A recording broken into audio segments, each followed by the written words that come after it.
China mga sangkay, bistado na po ng buong mundo at binansagan pang kagaya po ang mga galaw ng mga pirata.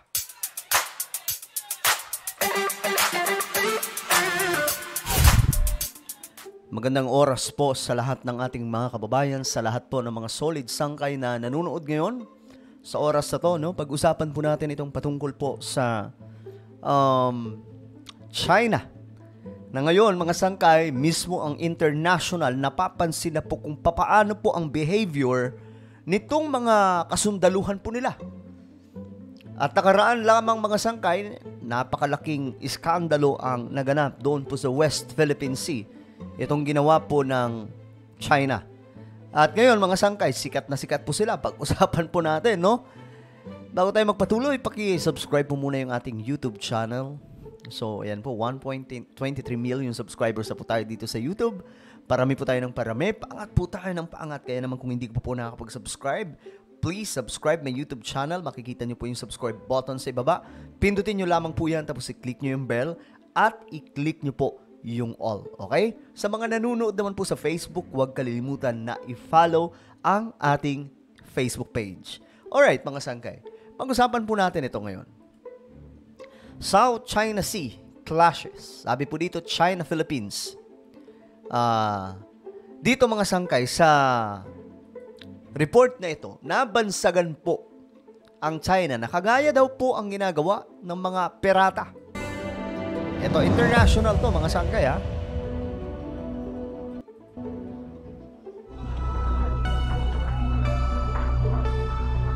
Okay, so ipinakita po dito kung anong ginawa nila.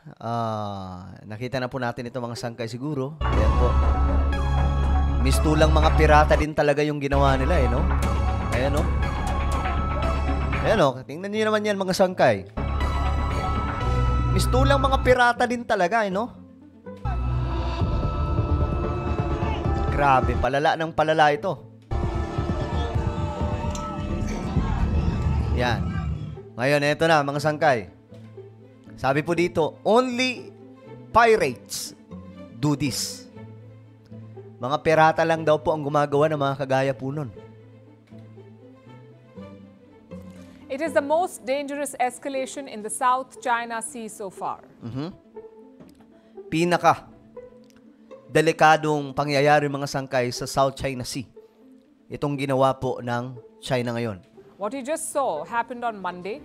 Chinese sailors crossed a line and launched an unprecedented attack. The kind that could easily trigger a conflict. Let's look at those pictures again. That's a Philippine Navy vessel at the center, surrounded by the Chinese Coast Guard. You can see a Chinese soldier in an orange life jacket. He's threatening the Philippine Navy officer with an axe. Grabe yan po. May bilog mga sangkay. Ito. There is another Chinese soldier behind him, and he seems to be wielding a sword. Ayan, mga sangkay, oh. Grabe, no? Ayun, sikat na naman tuloy ngayon yung China. Ang gagaling nyo.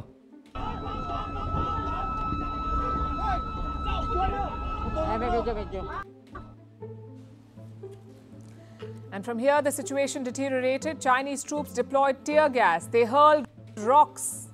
They blared sirens and strobe lights. Some Chinese troops boarded the Philippine boat and they destroyed it. The boat's equipment was smashed. Nanguha pa ng bag. Tingnan nyo, oh. Yung ito. The Chinese troops punctured the rubber boat. They took away phones and rifles of Filipino personnel.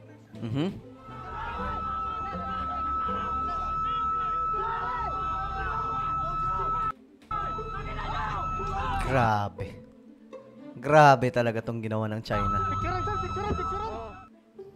It was excessive and brutal. 8 Philippine officers were injured. One of them suffered serious injuries. He lost his right thumb. The confrontation happened in this region, near the... Galing, China, ang galing. Famous na naman ang inyong mga kalokohang ginawa ngayon dyan sa West Philippine Sea. Ayan, maging international media, pinag-uusapan na yung mga kalokohan nyo. The second Thomas Shoal. This is part of the disputed South China Sea. Beijing stakes a claim to the second Thomas Shoal, but Manila currently controls it. In recent years, Beijing has challenged Manila's claims. The Chinese have sent a large number of Coast Guard ships. They've engaged in a number of provocative actions. Ginawa po kasi nila yun para talagang ma-invade nila itong part, mga sangkay ng West Philippine Sea sa may Ayungin Shoal. Nagpadala po sila ng napakaraming mga ships na peperme po doon, mga Coast Guard. At ngayon, mga sangkay, nakubkob po nila yung ibang bahagi. Pero nasa loob na po yan, mga sangkay, ng exclusive economic zone ng Pilipinas. All of it near the second Thomas Shoal.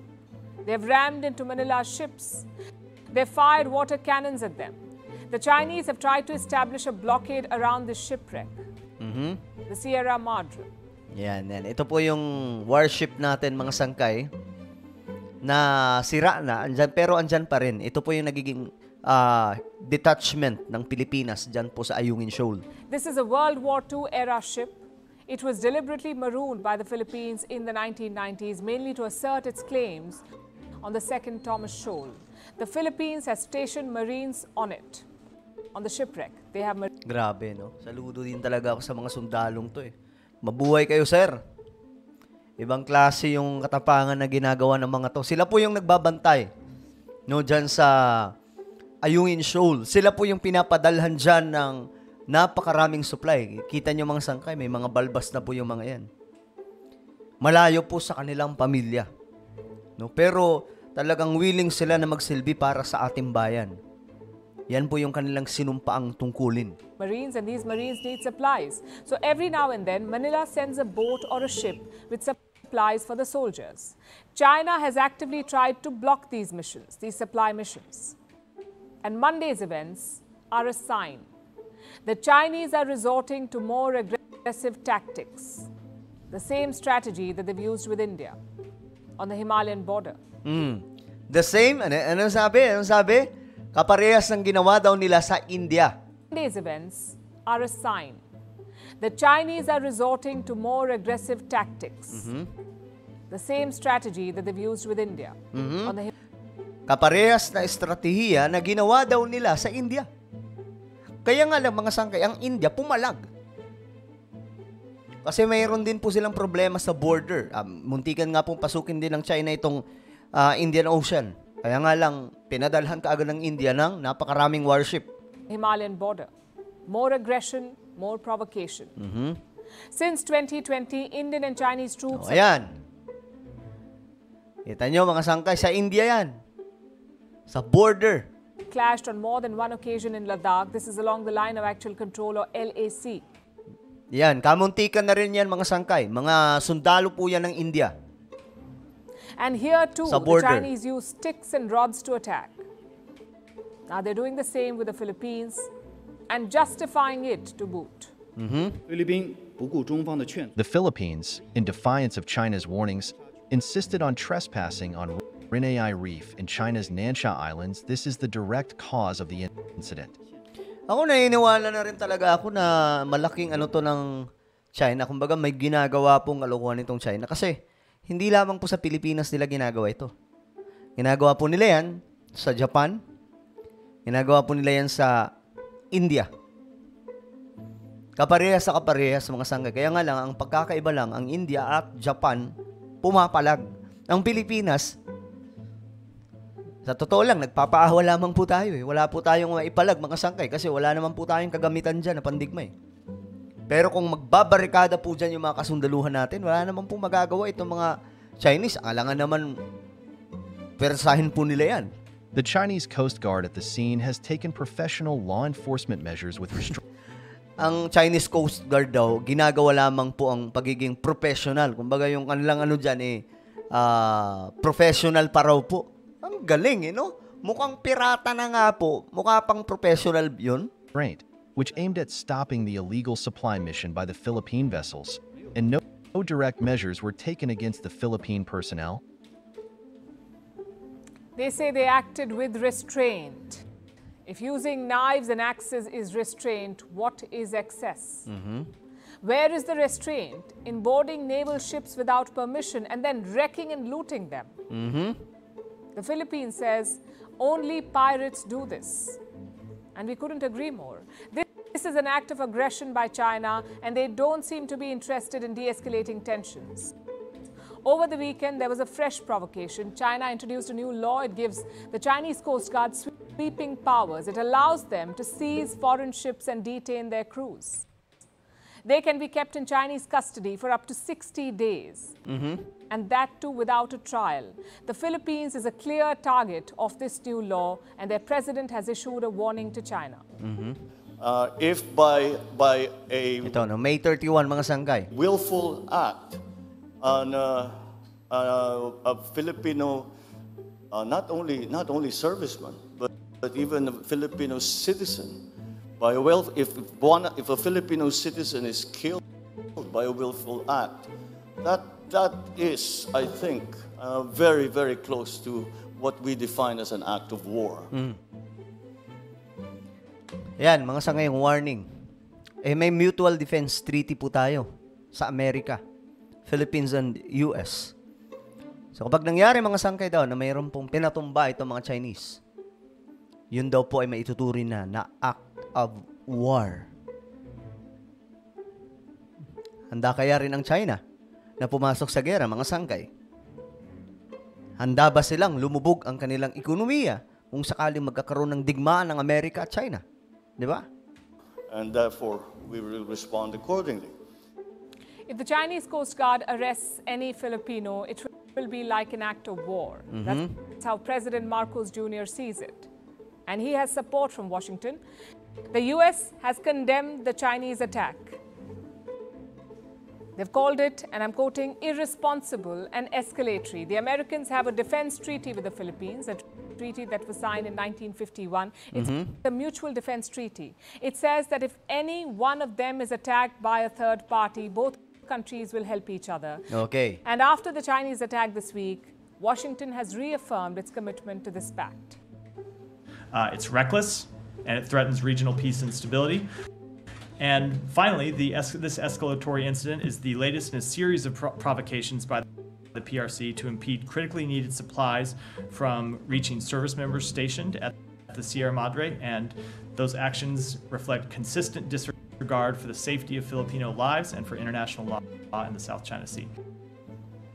Yesterday, Manila sent a message to Beijing urging China to avoid actions which endanger the lives of sailors. Okay, so ngayon, mga sangkay, sikat po ang China sa kanilang mga kagagawan. Maraming beses na to mga sangkay. Simula po nung nag-declare po sila na bawal na po ang kahit na sinong pumasok dyan po sa sinasabi nilang teritoryo nila na atin naman talaga. Ganito na po ang sitwasyon. Kaya nga po, mas magiging malala pa talaga ito. Kasi ngayon mga sangkay, yung gumagalaw na po dyan, yung mga sundalo na po mismo ng Pilipinas. But we don't know kung anong mangyayari kinabukasan mga sangkay. But let's pray for our country.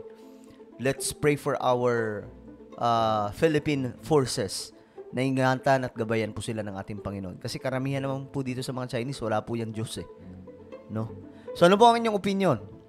Kayo ba ay naniniwala na itong ginawa ng China is kagaya po ng mga galaw o behavior ng mga pirata?